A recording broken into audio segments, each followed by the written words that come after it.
Art is about the making of something that serves a purpose other than immediately practical. To me, I think the making, the craft skill is critical. It can't be just conceptual. Art is about objects, artifacts, and the making of them is critical. I came to England in 1959. Hong Kong was incredibly alive with music everywhere. You walk down the street, you would hear American Forces Radio, Chinese opera, and it would just be everywhere. And I came to England and it was quiet.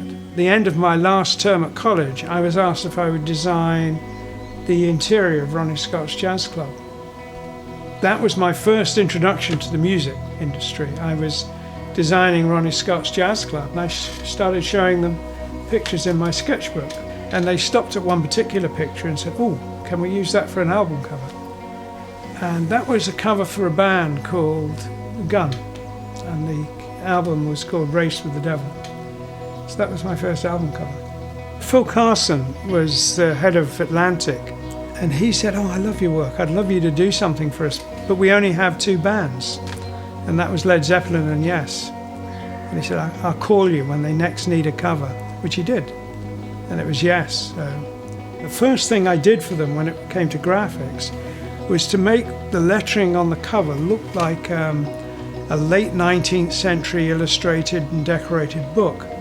So that was how the first Yes logo came about. After the album came out, I thought that the logo and the lettering was too project specific, and I thought it would be good to design them a logo that could be used always. And I did the series of doodles on a train journey that became the Yes logo. That logo was a gift really, because it was so simple.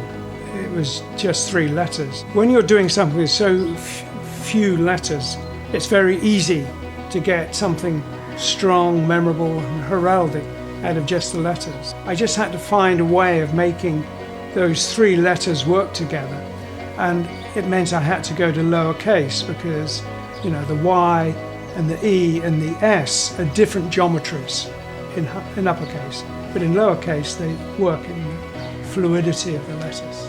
This painting behind me is the new Yes studio album.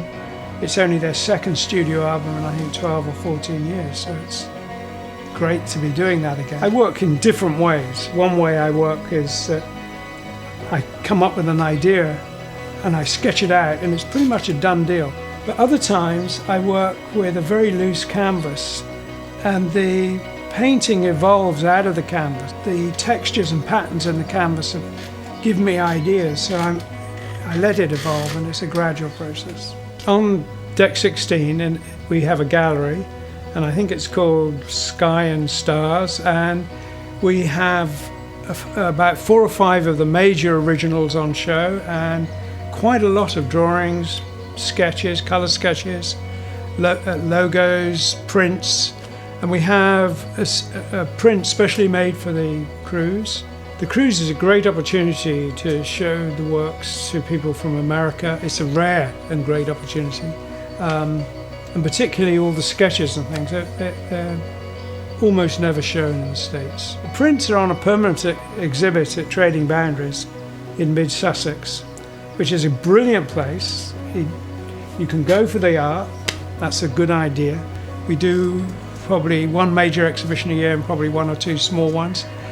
And it's a great place because of the synergy between the art and the music. I love exhibiting there. The question I always get asked, the most common question, I'd say whenever I do a talk, everyone at some point says, "Where do you get your ideas from?" The best way to work is study, fill your mind with great thoughts, read books, look at things, get rid of the thinking so that the ideas can flow. The real enemy of creativity is anxiety about your work. You have to learn to care, but not to worry, and then the ideas will do their job for you.